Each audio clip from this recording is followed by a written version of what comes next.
నమస్తే. నేను మీ కుప్ప పద్మిని. ఇన్నాళ్ళు మీ సపోర్ట్‌ని నాకందిస్తూ, మీ ప్రేమని నాకందిస్తున్న ప్రతి ఒక్కరికి కృతజ్ఞతలు. ఇప్పుడు చూడబోతున్న ఈ వీడియో కూడా ఖచ్చితంగా మీకు ఉపయోగపడుతుంది. లైక్, షేర్ అండ్ సబ్స్క్రైబ్ చేసి మీ ఇష్టాన్ని, అలాగే మీ సపోర్ట్‌ని నాకందించండి. అలాగే ఈ వీడియో పట్ల మీ అభిప్రాయాన్ని కామెంట్ సెక్షన్‌లో కామెంట్ చేసి నాకు తెలియచేయండి. నమస్తే. నమస్తే. Welcome to our channel. నేను కుప్ప పద్మిని. ప్రస్తుతం మనతో పాటు ప్రముఖ ఆధ్యాత్మికవేత్త, నారీసేన ఫౌండర్, దత్త ఉపాసకురాలు శ్రీమతి లతా దత్త గారు మనతో పాటు ఉన్నారు. మాట్లాడదాం. నమస్తే అక్క. జై గురుదత్తరా. శ్రీ గురుదత్త అక్క. అక్క, మూర్ఖులు మనం చూస్తూ ఉంటాం. ఇంటికొకళ్ళు ఉంటారేమో మూర్ఖులు. మూర్ఖులనొచ్చు, నాస్తికులనొచ్చు. నాస్తికులు, మూర్ఖులు, తమ వాళ్ళు చెప్పిందే కరెక్ట్ అన్న థాట్ ప్రాసెస్‌తో ఉన్నవాళ్ళు. దాన్ని మేము చెప్పింది కరెక్ట్ అని ప్రూవ్ చేసుకోవడం కోసం ఎంత దూరమైనా వెళ్ళటం. వితండవాదం. మూర్ఖత్వం ఉందంటే వితండవాదం ఉంటుంది ఖచ్చితంగా. అయితే ఈ మూర్ఖుల్ని డీల్ చేయడం చాలా చాలా కష్టమవుతుంది. ఎందుకంటే వాళ్ళు వినరు. మరి మూర్ఖత్వంతో ఉంటే ఎలా వింటారు?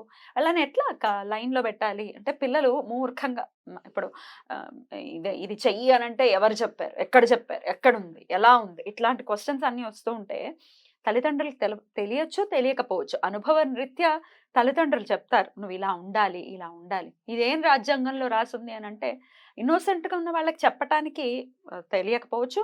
అసలు వాళ్ళు కన్విన్స్ అయ్యేలా చెప్పేటటువంటి టాలెంట్ కూడా ఉండకపోవచ్చు. ఎట్లాగా డీల్ చేయాలి ఇలాంటి పరిస్థితి? చాలా చక్కగా అడిగావు పద్మిని. దీనికోసం అందుకే మనకి పెద్దలు అన్ని రకాల పురాణాలిచ్చారు. పురాణాలు చదవాలి అందులో అని. పురాణాల్లో చెప్పినవి నిజమేనా అని కూడా వచ్చింది గురుచరిత్రలో. పురాణాల్లో ఏది కూడా తప్పు ఉండదది. పూర్వం నుంచి భగవంతుడు చెప్పిందే, వాళ్ళకి జరిగినవే, అదే రామాయణము, అదే మహాభారతము, వాళ్ళ జీవిత సత్యాలే అందులో ఉన్నాయి. అలాగే దీనికి పరిమాణం ఉందా అని అడుగుతూ ఉంటారు కదా! అలాంటి వాళ్ళకి గురు చరిత్రలో ముఖ్యంగా 16వ అధ్యాయం ఏంటంటే, గురువుని ఎలా విశ్వసించాలి? గురువుని నమ్మితే గురువు ఎలాంటి ఫలితాన్నిస్తాడు? ఇప్పుడు నమ్మకూడదు. గురువు అనేవాడే లేడు అంటారు చాలామంది. ఈ గురువెవరు? ఈ అవధూతలెవరు?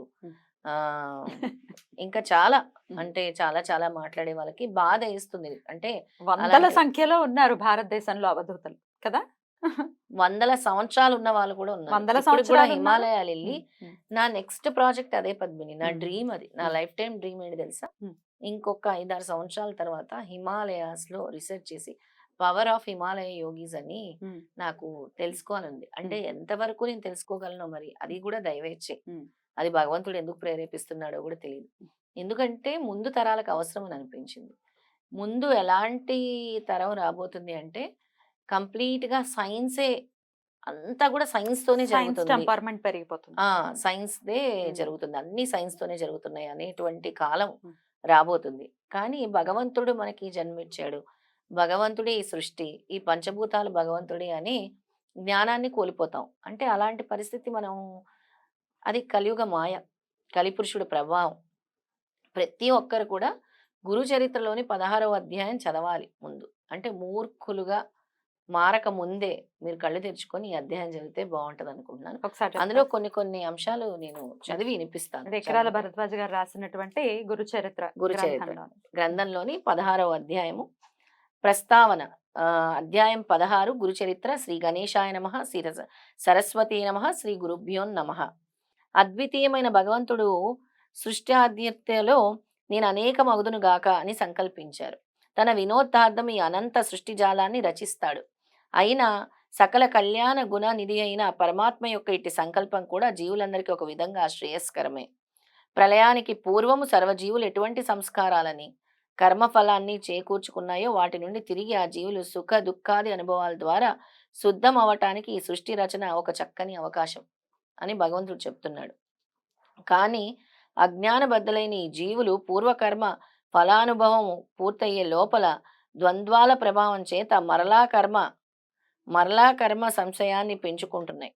వారిపై కృప వలన ఆ పరమాత్మ శ్రీ దత్తస్వామిగా అవతరించి శ్రీపాద స్వామి, శ్రీ నృసింహ సరస్వతి స్వామి వంటి సద్గురువుల రూపాల్లో జీవులను ఉద్ధరిస్తాడు కనుకనే సద్గురువు సేవ మోక్షానికి మొదటి చివరి మెట్టు కూడా అని స్వామి తెలియజేస్తున్నారు.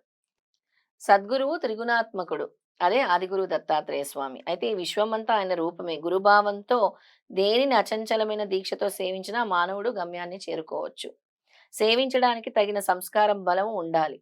ఈ అధ్యాయంలో గురు విప్రుని వృత్తాంతం తెలుపుతుంది. సర్వం కల్విదం బ్రహ్మ. ఇదంతా బ్రహ్మ అని శృతులు చెప్పిన అలాంటి భావంతో ప్రాణులు వస్తువులతోనూ వ్యవహరించటము పామరుల వలన కాదు. ఉమ్. కనుకనే సద్గురువుల రూపంలో శ్రీ దత్తాత్రేయుడే అవతరించి తన మహిమతో వారి భక్తి విశ్వాసాలను చొరగని వారిని ఉద్ధరిస్తారు. వివేకం లేని భక్తులకు గురువు పట్ల స్థిరమైన భక్తి విశ్వాసాలు ఉండవు. అందుకే ఎక్కువ మంది ఆత్మజ్ఞానాన్ని పొందలేరు. ధ్యాన సిద్ధికై యత్నించేవాడు 1000 ఉంటారు, అందరూ ఉండరన్నమాట. అట్టి వారిలో కూడా లక్ష్యాన్ని సాధించేవారు కొద్ది మందే ఉంటారని భగవద్గీత చెబుతుంది. ఉమ్. ఇది మనం చెప్పింది కాదు, భగవద్గీతే చెప్తుంది. పూర్ణ దత్తావతారమైన గురువు సకల గురు స్వరూపి కనుక అవివేకంతో గురువుని విడిచిన అజ్ఞానందుని చేత పూర్వ గురువుని స్మరింపచేసి అతనికి దర్శనమిచ్చి ఉద్ధరించగలనని ఈ అధ్యాయం తెలుపుతుంది. అంటే ఆయన నా గురువు కాదు అని, లేదంటే గురువుని మరిచిన వాళ్ళకు కూడా గురువు గుర్తు చేస్తూ ఉంటారనమాట. పూర్ణుడైన నిజమైన సద్గురుడు నమ్రతతో శాస్త్ర ప్రతిష్టను కాపాడుతుంటారు. ధౌమ్యుడు శిష్యుని చేత అశ్విని దేవతల్ని స్తుతింపచేసి తిరిగి కన్నులొచ్చేలా చేశాడు. ప్రాయశ్చిత్త కాండలో శ్రీ గురుడులని చెప్పడం గమనించాలి. శ్రీ సాయి కూడా విష్ణు సహస్రనామము, భాగవతము మొదలైనవి పఠించమని భక్తులని ప్రోత్సహించేవారు. ఆ గ్రంథాలు చదవటం వలన సద్గురు ఉపదేశం యొక్క విలువ కూడా భక్తులకు తెలియగలదు. గురు మహిమను సేవను వివరించే ఈ అధ్యాయం గురు చరిత్రలో చాలా ముఖ్యమైనది. అంటే గురు సేవని ఎలాగా చేయాలి అనేది ఈ అధ్యాయం చాలా ముఖ్యమైనది. ప్రతి ఒక్కరు కూడా ఈ అధ్యాయం చదవాలి. సో ఈ అధ్యాయం చదువుకుంటే ఆ మూర్ఖత్వం ఏదైతే ఉందో అది తొలగుతుంది. తొలుగుతుంది. అంటే గురువు ఏ విధంగా వాళ్ళ శిష్యుల్ని అనుగ్రహించారో అనేది. అంటే మొత్తం చదవకపోయినా అక్కడక్కడ నేను చదివి చెప్తాను. అంటే కొంచెం కొంచెం. నామధారకుడు సిద్ధయోగికి నమస్కరించి, మహాత్మా, అప్పుడు శ్రీ గురుని ఆజ్ఞను అనుసరించి తీర్థయాత్రలకు వెళ్ళిన శిష్యులు ఎవరు? అటుపై ఏమి జరిగింది అని అడిగాడు. సిద్ధయోగి ఇలా చెప్పాడు. నామధారక, నువ్వు గురుభక్తులలో ఉత్తముడివి. ఇంతకాలం నన్ను గురు కథ చెప్పమని ఎవరూ కోరలే లేదు.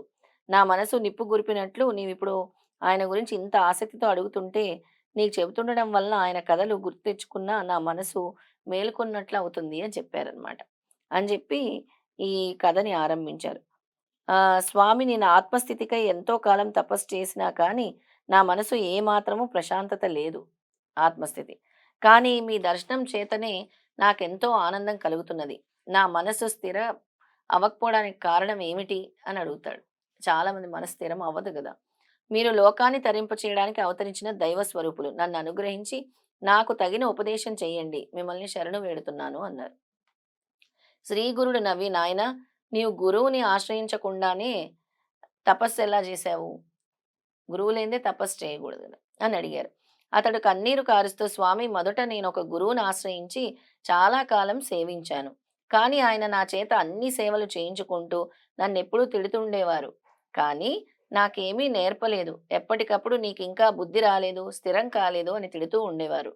నాకు వేదము గాని, శాస్త్రం గాని, భాష్యం గాని చెప్పలేదు. అందువలన ఒకసారి ఆయన చెప్పిన సేవ చేయలేదు. అప్పుడు ఆయన నాపై ఎంతో కోపంగా, తీవ్రంగా నిందించారు. వెంటనే నేను ఆయనను విడిచి వచ్చేశాను అని చెప్పాడు. అప్పుడు శ్రీగురుడు ఏం చెప్పారంటే, శ్రీగురుడు ముక్కు మీద వేలు వేసుకుని, అయ్యా బ్రాహ్మణుడా, ఎంత పని చేశావు? నీవు చేసిన పని ఆత్మహత్య వంటిది, మహాపాపము.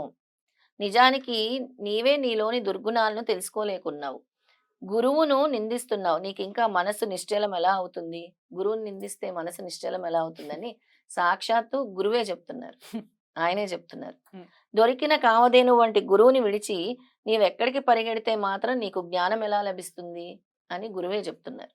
ఇది ఎందుకు నేను చెప్తున్నాను అనంటే చాలా మందికి అర్థం కాని విషయం ఇది. గురువు గురువు గురువు అనుకొని వాళ్ళు స్థిరమైన నమ్మకం ఉంచుకోలేకపోవటము, లేదా అంటే గురువుని నమ్మాలా వద్దా అని సందేహంతో గురువుని పూజించటము, రిజల్ట్ రాకపోయేసరికి మాకు రాలేదు అని అనటము, వాటన్నిటికీ కూడా పరిష్కారం ఈ గురు చరిత్రలోని 16వ అధ్యాయమే చదవాలి. ఇంకా స్వామి ఏం చెప్తున్నారంటే, నీకు ఇంకా మనసు నిశ్చలం ఎలా అవుతుంది? దొరికిన కామధేను వంటి గురువుని విడిచి నువ్వు ఎక్కడికి పరిగెడితే మాత్రం నీకు జ్ఞానం ఎలా లభిస్తుంది? గురు ద్రోహికి ఇహంలోనూ పరంలోనూ సుఖముండదు. అంటే గురు ద్రోహికి అంత కష్టం అన్నమాట. అతడికి జ్ఞానం ఎన్నటికీ కలగదు. అజ్ఞానాంధకారంలో చిక్కు పడవలసింది. గురువుని ఎలా సేవించాలో తెలిసిన వాడికే వేదాంగాలు తెలిసి సర్వజ్ఞుడవుతాడు. అష్టసిద్ధులు అతనికి ఆధీనమవుతాయి. నీ వంటి గురుద్రోహి ముఖం చూడటం కూడా మహాపాపము. దేవాలయంలో మల విసర్జన చేసి అందుకు తిట్టిన వాణ్ణి తప్పుపట్టినట్లుంది నీ పని అన్నారు గురువు. అప్పుడు ఆ విప్రుడు భయపడి దుఃఖంతో స్వామి పాదాలపై పడి, పరమగురు జ్ఞానసాగర, బుద్ధిహీనుడై తెలియక గురుద్రోహం చేశాను. గురువుని ఎలా తెలుసుకోవాలో సేవించాలో తెలిసి నన్ను ఉద్ధరించండి అని దీనాతి దీనంగా ప్రాధేయపడ్డాడు. శ్రీగురుడు అతని దయనీయమైన పరిస్థితి కరిగిపోయి అపార కరుణతో ఇలా చెప్పారు. నాయన, గురువే తల్లి తండ్రి, ఆయనే బ్రహ్మ విష్ణు మహేశ్వరులు ప్రత్యక్ష రూపము. నిజమైన మేలు చేయగలవాడు ఆయన ఒక్కరే, ఇందుకు సందేహం లేదు. ఏకాగ్రమైన శ్రద్ధాభక్తులతో పట్టుదలతో గురువుని సేవించాలి. అది తెలిపేటందుకు నీకు పురాణము చెప్తాను విను అని చెప్పి ఆయన ద్వాపర యుగంలో దౌమ్యుడు కథ చెప్పారనమాట. ఎందుకు ఇదంతా చెప్తున్నానంటే ఆ దౌమ్యుడు కథ ఉంటుంది, అదంతా చదువుకోవాలి. మనం ఇప్పుడు చెప్పాలి అంటే చాలా సమయం పడుతుంది కదా. ఆఖరిది చదువుతాను మళ్ళీ నేను. ఆఖరి చదివి, కనుక నాయన, గురిని అనుగ్రహంతో పొందలేనిది ఏదీ లేదు. గురుద్రోహం వలన ఇహపరాలలో సుఖమే ఉండదు, సరికదా. నీవెంత తిరిగినా వ్యర్థమే. కనుక నీవు వెంటనే వెళ్ళి నీ పూర్వ గురువుని ఆశ్రయించి ఆయనని ప్రసన్నం చేసుకో. ఆయన ప్రసన్నుడైతేనే నీకు వెంటనే మనసు స్థిరమవుతుంది. శ్రీగురుని మాటలు విన్న ఆ బ్రాహ్మణుడు, స్వామి, నేను అజ్ఞానం వలన గురుద్రోహం చేసిన మాట నిజమే. నేను చేసిన అపరాధాలు కూడా ఎన్నో.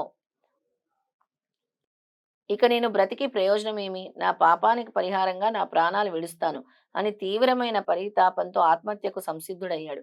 అప్పుడు శ్రీగురుని మనస్సు కరిగి, నాయనా, తీవ్రమైన పరితాపం వల్ల నీ దోషం నశించి వైరాగ్యం కలిగింది.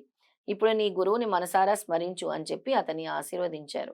వెంటనే అతని కంఠం గగ్ధమై దాగ్ధమై ఆ దగ్ధమై శరీరమంతా రోమాంచితమైంది. కన్నులు ఆనంద బాష్పాలతో నిండాయి. అతడు కృతజ్ఞతతో స్వామి పాదాలకు నమస్కరించగానే వేద శాస్త్రాల సారం అతని హృదయంలో ఉదయించింది. అప్పుడు శ్రీగురుడు, నాయనా, నేను చెప్పిన గురు మహిమ హృదయంలోని నిలుపుకొని నీవు గురువు వద్దకు వెళ్ళు. నీవు నమస్కరించగానే ఆయన ప్రసన్నం అవుతాడు. ఆయనే నేనని తెలుసుకో అన్నారు. అతడు అలా చేసి తర్వాత ముక్తి పొందాడు.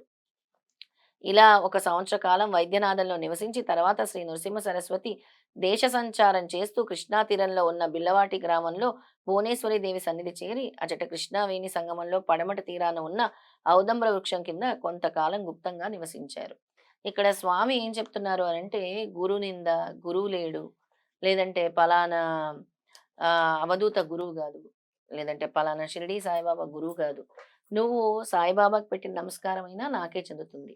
నీ గురువుగా నువ్వు ఎవరినైతే భావించావో, ఎవరైతే నీకు బోధిస్తున్నారో, ముఖ్యంగా గురు చరిత్ర మనకి బోధించేది కర్మకాండ, భక్తికాండ, జ్ఞానకాండ. రైట్.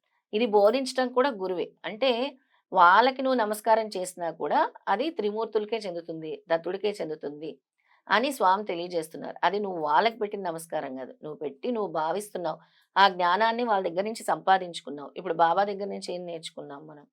దత్తుడి దగ్గర నుంచి ఏం నేర్చుకున్నాం మనం? శ్రీపాద శ్రీవల్లభుడి నుంచి ఏం నేర్చుకున్నాం? సమర్థ స్వామి నుంచి ఏం నేర్చుకున్నాం? మాణిక్య ప్రభు నుంచి ఏం నేర్చుకున్నాం? అవధూతల దగ్గర నుంచి ఏం నేర్చుకుంటున్నాము?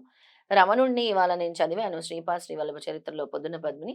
రమణుడే సాక్షాత్తు శివస్వరూపులు. ఆయనే అరుణాచలేశ్వరుడుగా చెప్పారు అందులో. శ్రీపాదుడే చెప్పాడు రమణుల్ని గురించి. మరి వీళ్ళందరూ కూడా సద్గురువులు కాదా? రమణులు కూడా సద్గురువే ఖచ్చితంగా. అవధూత అవధూతలు రూపంలోనే కాదా? వచ్చారు. ఆయన అరుణాచలేశ్వరులో ఉండటానికి కారణము ఈశ్వరుడు. ఆయన అలా చేశారు. ఆయన సద్గురువు, ఆయన అవధూత అని చెప్తున్నారు.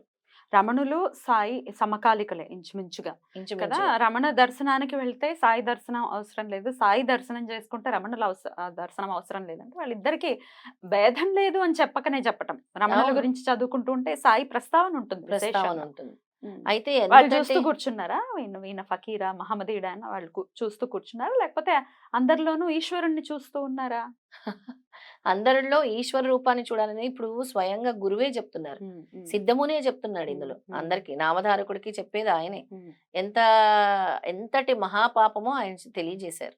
సర్వాంతర్యామి అని అంటే రకరకాల పిచ్చి మాటలు మాట్లాడటం కూడా చూస్తూ ఉన్నాం మనం. సర్వాంతర్యామి అని అనుకుని మనం కొలుస్తున్నాము అని అంటే చెత్తకి పూజ చేస్తారా అని అనటం, అంటే తలకి తోకకి ముడి పెట్టడం అన్నమాట. అంటే ఎట్లా చూడొచ్చు దాన్ని? వాళ్ళ అజ్ఞానానికి మనం చాలా కూడా ఏంటి అంటే, అయ్యో పాపం ఎంత అజ్ఞానంతో ఉన్నారు అని జాలిపడాల్సిన, అంతేగాని మనం రియాక్ట్ అవ్వాల్సిన అవసరం లేదు. ఎందుకు అంటే శ్రీపాదుడు శ్రీగురుడు చెప్పిన మాటలు వాళ్ళే చూసుకుంటారు పద్మిని. వాళ్ళు కర్మ అనుభవింపక తప్పదు. నువ్వు చేసే ప్రతి పని కర్మతో ముడిపడి ఉంటుంది. యాక్షన్, రియాక్షన్ ప్రతి పని కూడా నువ్వు చేసేది మనం ఆల్రెడీ కర్మల గురించి కూడా మాట్లాడుకున్నాం. ప్రస్తుతం జరిగేది ప్రెజెంట్‌ని క్రియామాన కర్మ అంటారు. ఫ్యూచర్‌లో చేసేది ఆగామి కర్మ. అంటే నువ్వు తెలిసే కర్మని మూటగట్టుకుంటున్నావు. ఆ కర్మకి ప్రాయశ్చిత్తం అనేది చాలా కష్టం. ఇంకా గురువునంటే ఇంకెవరున్నారు కాపాడడానికి? అది. అందుకే గురువు అనుగ్రహం కావాలన్నా, గురువుని ఎలా సేవించాలి అని తెలుసుకోవాలన్నా, గురు శిష్యుల అనుబంధం తెలుసుకోవాలన్నా, గురు నింద చేస్తే ఎలా జరుగుతుంది? అంటే ఎంతటి శిక్ష అనుభవించాలి? అనేది మనకి 16వ అధ్యాయం ద్వారా అందరికీ తెలుస్తుంది. అందరూ కూడా ఈ 16వ అధ్యాయాన్ని అమావాస్య రోజు చదువుకోవాలి. ఆ! అచ్చా! పారాయణం చేస్తే ఈ మూర్ఖత్వం కూడా పోతుంది. ఇప్పుడు పిల్లల్లో ఉండే మూర్ఖత్వం కూడా మరి పిల్లలు వాళ్ళు చదవరు గదా! వాళ్ళు చదవమంటే ఉన్నదే మూర్ఖత్వం ఇంకెక్కడి నుంచి చదువుతారు? సో, చదివించాలి తల్లిదండ్రులు పద్మిని. చిన్నతనం నుంచే మనం పిల్లలకు అలవాటు చేయాలి. గురువు అనుగ్రహం కావాలంటే తప్పకుండా చదవాల్సిన అధ్యాయము 16వ అధ్యాయం. థాంక్ యూ అక్క. చాలా చక్కగా వివరించారు. నమస్తే. జై గురుదత్త. శ్రీ గురుదత్త.